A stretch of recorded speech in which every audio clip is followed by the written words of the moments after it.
Տիկին Գալին դուք որոշ ժամանակ առաջ Ազգային ժողովում ձեր ձերբազրույցի ընթացքում հայտարարություն արեցիք, Հայաստանում այսիկ քաղաքնահատականներ չկան։ Ինչ է հանրության շրջանում, իրավական հանրույթի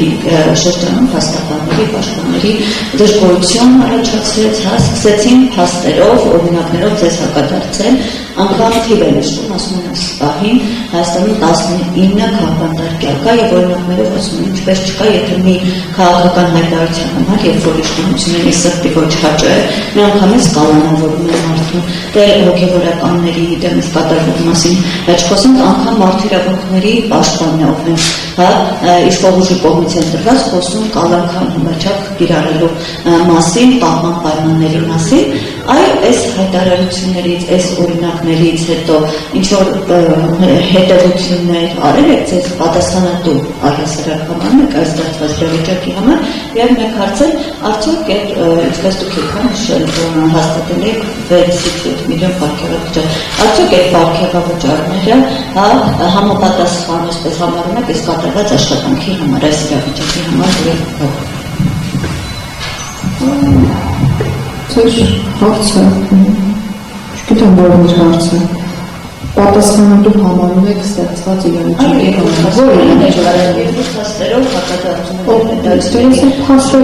փաստերով, նախ ես չեմ խոսում երբևէ առանց հետևություններ արած լինելու նախորդիվ, ինչը նշանակում է, որ մարդկանց կարծիքից հետո ես չգիտեմ, առնվազն նոր չի, որ հետևություններ պետք է անեն։ Ես կրկին ասում եմ, որ մեր երկրում քաղաքանտարկյալներ չկան, վերջերս եվրոպական կառույցների կողմից համապատասխան զեկույցները հրապարակվեցին եւ մեր դիմախոսները եւ դիմադիր քաղաքական ուժի ներկայացուցիչները շատ դառնացած ընդհանուր իրենք իրենց մասնակիցային տանանի նշում են, որ որևէ հղում քաղաքանտարկյալներին չկա եւ այլն, իսկ դա ինչի մասին է խոսում, որ իրական գուցե դրանք չկան։ Ինչից ես պետք է հետևություններ անեի, հենց համար խիստ անհասկանալի է ձեր հարցադրումը։ Միշտ նշել եմ, նորից կնշեմ, չի կարելի պատասխանվել քաղաքական հայացքի մարդու ստատուսի, կարգավիճակի ետևում ու կատարել հանցանք, կամ ենթադրել հանցանք, այս փուլում դրա մասին եք խոսում, ու հետո խոսել քաղաքական հետապնդումների մասին։ Քաղաքականությամբ զբաղվելը չի ենթադրում, որ քո կատարած արարքներին պարտադիր պետք է տրվի, հետո քաղաքական ենթատեքստ ես չեմ ավարտել։ Կան քրեական գործեր, այդ քրեական գործերի քննությունը շարունակվում է, որ գործերի դեպքում մեզ որոշ հատուցումներ հասանելի են դարձվել, յուրաքանչյուր քաղաքացի իր անձնական հետևությունները կարող է անել, բայց դրանք վճռորոշ չեն եւ նշանակություն չունեն, քանի դեռ դատարանը հետևություններ չի արել, եւ պետք է սպասենք, երբ կլինեն դատական ակտեր։ Ոչ դերակացնող մարմինները կատարել իրենց աշխատանքը, քաղաքական պաշտոն զբաղեցնող անձինք չեն կարող պատասխանատու լինել քննչական մարմինների, դատախազական մարմինների եւ դատարանների աշխատանքի համար,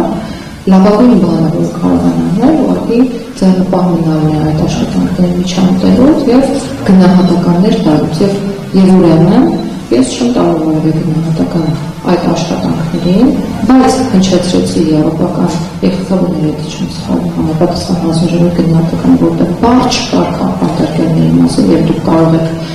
ես աններ չեմ ուզում տալ, վրդովված մեր դիմադիր քաղաքական գործիչների հայտարարությունները լսել այդ մասով, սա նշանակում է, որ իրենք փաստեր են ներկայացրել, իսկ իրենց փաստերը եվրոպական մարդակենտրոն ինստիտուտները հաշվի չեն առել, եւ սա խոսում է շատ բաների մասին եւ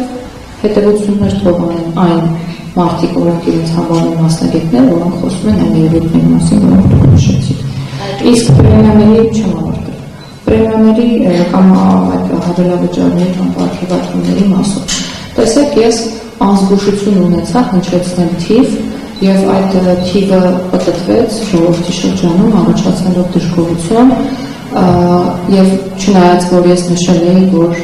օրինակ այդ 6-ից 7 միլիոնը ամբողջ տարվա ընթացքում կատարված աշխատանքի մասն է, եւ եթե մենք հիմա միասին այդ վարժությունը կատարենք, դուք ամիսների բաժանեք, կտեսնեք, որ դա կարող է այլ կերպ օրինակ լինել աշխատավարձի բարձրացում ամսական 400 կամ 500,000 դրամով ենթադրեմ։ Չգիտեմ, այդ դեպքում դժգոհության նալիք կբարձրանա, թե չէ, բայց սա հարց է, պետական աշխատողների աշխատավարձի բարձրացում հարց է, որ տարիներ շարունակ կառավարության կողմից քննարկվում է, ու ելի եմ առիթ ունեցել շեշտելու, հիմա շատ կարևոր է սրա մասին խոսելը, տարիներ շարունակ այլ մարմինների, ոչ հենց կառավարության եւ աշխատակազմի, այլ մարմինների աշխատավարձերի բարձրացման քաղաքականություն ենք իրականացրել եւ միշտ վախեցել ենք անդրադառնալ հենց կառավարության, նախարարությունների աշխատակիցների եւ աշխատակազմի աշխատավարձերի։ Այդ օրինակները բազմաթիվ են։ Ծառայությունների մասում բոլոր ծառայությունների աշխատավարձերը 50% եւ ավել բարձրացվել են։ Ատեստավորման միջոցով պարգևատրոնների մասին կարծում եմ տեղյակ եք այսօր ինչ աշխատավարձ են ստանում, օրինակ պայմանագրային զինծառայողները, քրեակատարական ոլորտի աշխատողները,